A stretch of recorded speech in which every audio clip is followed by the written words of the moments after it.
Winning a landslide victory in the Russian presidential election, Vladimir Putin led his enthusiastic supporters in a chant at a rally near the Kremlin.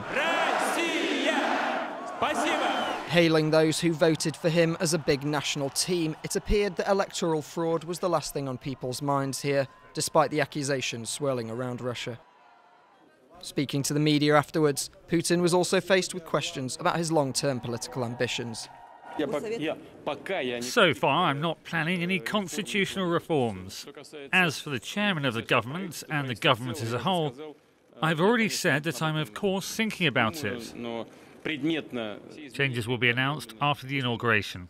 Elsewhere in Moscow, presidential candidate Ksenia Sobchak, who ran on a pledge of anti-corruption and is a self-professed critic of the Russian president, blamed the result on low turnout by opposition supporters.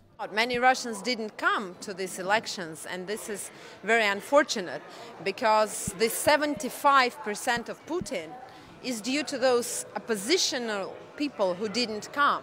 Sobchak is accused by some of helping Putin to feign competition in the election by standing for the opposition.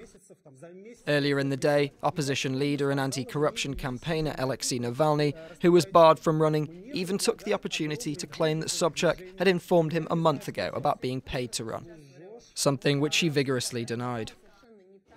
At his headquarters on election day, Navalny oversaw electoral monitoring by independent observers who cited reports of ballot box stuffing and forced voting in some parts of the country.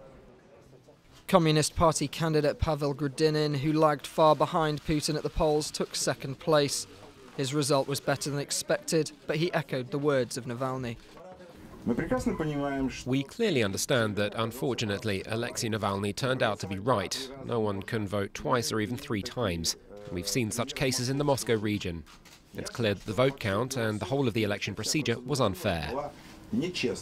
Yet such criticism will now do little to undermine Putin in Russia as he heads into another 6-year term as president.